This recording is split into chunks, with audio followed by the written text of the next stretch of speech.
한국에선 캐리어 에어컨으로 알려진 기업은 바로 미국에 상장된 캐리어 글로벌입니다. 사업 부문은 크게 세 가지로 나눠지는데 HVAC이라고 불리는 공기, 조화 기술 부문과 냉장 부문 그리고 소방 안전 부문입니다. 그런데 최근 HVAC 및 냉장 사업에 집중하기 위해 소방 안전 부문은 매각하여 앞으로는 두 가지 사업만 영위할 것입니다. 그러면서 데이터 센터 냉각 기술에 대한 큰 포부와 급진적인 성장을 예고하면서 주목을 받았습니다. 최근 데이터 센터 냉각 관련 매출 급성장으로 주가도 급등했던 버티브 홀딩스를 보면 캐리어 글로벌에 대한 기대가 됩니다. 또한 상업용 HVAC 부문에서 매출이 급성장하고 있는 트레인 테크놀로지의 주가 상승도 인상적입니다. HVAC과 냉각 부문으로 구조조정을 완료하고 선택과 집중을 통해 큰 도약을 시작하는 캐리어 글로벌에 대해 알아보겠습니다. 우선 캐리어 글로벌의 주가 흐름을 점검하겠습니다. 성장 산업으로 구조조정을 완료하고 급성장의 발판을 만든 캐리어 글로벌의 주가 차트를 확인하겠습니다. 20년 4월 상장하여 21년 8월까지 1년 4개월 동안 주가는 17달러에서 58달러까지 무려 240%나 상승하였습니다. 하지만 이후 최근까지 2년 6개월 동안 횡보를 하고 있었습니다. 그러던 중 24년 1사분기 호실적 발표와 함께 데이터 센터 냉각에 집중한다는 소식을 전하면서 상단 저항을 뚫고 올라갔습니다. 캐리어 글로벌은 두 가지 사업에 집중한다고 밝혔고 그중 데이터 센터 냉각 부문은 먼저 버티브 홀딩스가 엔비디아의 선택을 받으면서 급등했었습니다. 버티브 홀딩스는 23년 7월 대량 거래량과 함께 역사적 신고가를 갱신한 이후 10개월 동안 쉬지 않고 160%나 급등하였습니다. 캐리어 글로벌이 집중할 두 번째는 HVAC 부문으로 경쟁사는 트레인 테크놀로지가 있으며 상업용 HVAC 부문에서의 매출 성장으로 23년 10월 대량 거래량과 함께 역사적 신고가를 갱신한 이후 6개월 동안 쉬지 않고 46%나 상승했습니다. 이러한 두 산업의 선택과 집중을 선택한 기술선도 기업 캐리어 글로벌이 기대가 됩니다. 그럼 캐리어 글로벌의 실적을 살펴보겠습니다. 성장 산업으로 구조 조정을 완료하고 급성장의 발판을 만든 캐리어 글로벌의 실적을 확인하겠습니다. 실적이 공시된 17년부터 매출은 연평균 4%의 저성장을 해왔지만 꾸준함으로 양호합니다. 에비타는 23년부터 급격히 하락했습니다. 매출은 상승세인데 에비타가 따라가지 못하는 것은 관리 비용이 과도하여 그런 것이지만 흑자임으로 주의할 정도는 아닙니다. 영업이익은 에비타보다 더 좋지 못한 흐름인데 부채로 인한 이자 부담에 의해 발생한 것으로 보입니다. 순수익은 영업이익과 동등한 흐름으로 일정한 수준의 영업비용이 사용되고 있는 것으로 보입니다. 역시 관리비용은 크게 상승하고 있었으며 연구개발 비용도 상승하고 있어서 개선이 필요합니다. 하지만 잉여임금 흐름은 양호한 흐름을 보이고 있어서 머지않아 이익 측면에서 개선될 것으로 기대가 됩니다.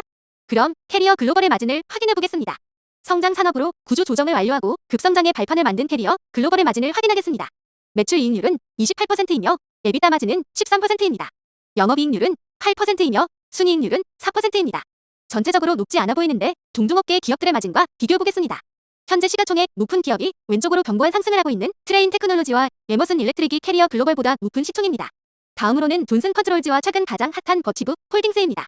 동종업계의 타기업들에 비하여 캐리어 글로벌의 마진은 낮은 편으로 개선이 필요해 보입니다. 이들의 21년 12월부터 주가 차트를 등락률로 비교해보면 데이터 센터로 먼저 집중했던 버티브 홀딩스와 트레인 테크놀로지의 주가가 크게 상승하고 있습니다. 캐리어 글로벌도 데이터 센터로 집중하기 시작했으므로 향후 기대가 됩니다. 그럼 캐리어 글로벌의 재무제표를 점검하겠습니다. 성장 산업으로 구조 조정을 완료하고 급성장의 발판을 만든 캐리어 글로벌의 재무제표를 확인하겠습니다. 장기부채 비율은 38%로 양호한 수준입니다. 총부채 비율은 243%로 다소 높은 수준으로 이자 부담이 큰 편이겠습니다. 유동 비율은 136%로 약간 낮은 편으로 나타납니다. 보유현금도 유동 비율과 마찬가지로 23년 4사분기에 급격히 늘었다가 24년 1사분기에 급격히 줄었습니다. 최근 자산, 자본, 부채 등 전체적으로 변동성이 크게 나타나고 있는데 이는 사업 개편을 하면서 매각 및 인수합병을 하는 과정에서 발생하는 거죠. 구조조정이 마무리되었으므로 향후 안정된 재무 상태로 개선된 모습이 나타날 것으로 기대됩니다. 그럼 캐리어 글로벌의 밸류에이션을 확인하겠습니다. 성장 산업으로 구조조정을 완료하고 급성장의 발판을 만든 캐리어 글로벌의 밸류에이션을 확인하겠습니다. 주당 매출은 약한 상승세를 보이고 있습니다. 그러나 그에 비해 주가가 더 상승하여 TSR은 2.4로서 역사적으로 가장 높은 수준입니다. EPS는 실적의 이익 측면 흐름과 동일하여 오히려 낮아졌고 이로 인해 PER은 주가와 함께 더욱 올라서 39로 역사적으로 가장 높은 수준입니다. 하지만 동종업계 전체에서 보면 총 369개의 기업 중 상위 20% 내에 속하여 양호합니다. 주당 잉여현금 흐름은 양호한 상승 추세를 보이고 있습니다. 그러면서 주가 대비 비율의 흐름도 역사적으로 낮은 편으로 양호하며 25를 나타냅니다. 주당 자산은 훌륭한 상승 추세를 보이고 있습니다. 그러면서 PBR도 역사적으로 낮은 편으로 양호하며 4.6을 나타냅니다. 가이던스의 예상대로 24년의 매출 및 이익 수준이 나와야 주가의 수준 및 밸류에이션이 우수하게 되겠습니다. 그럼 캐리어 글로벌의 전망을 확인하겠습니다. 성장 산업으로 구조 조정을 완료하고 급성장의 발판을 만든 캐리어 글로벌의 전망을 확인하겠습니다. 근본 실적과 함께 24년 말 기준 가이던스를 발표하였습니다. 23년 말과 비교하여 매출은 18% 상승을 예상했습니다. 영업이익률은 5.1% 상승을 예상했습니다. EPS는 무려 80% 상승을 예고했습니다. 잉여현금 흐름도 24년 말에는 12%의 상승을 예상하고 있습니다. 그럼 동종업계의 타사들과 비교해보겠습니다. 매출은 상위 레벨로 올라가며 YOY 기준 높은 성장을 나타내겠습니다. EPS 성장으로 현재 주가 수준이면 PER이 39배에서 21배로 하락합니다. 영업이익률도 업계에서 상위 레벨로 올라옵니다. 잉여현금 흐름은 업계 최고 수준으로 오르게 되어 재무가 상당히 양호하게 개선되며 성장합니다.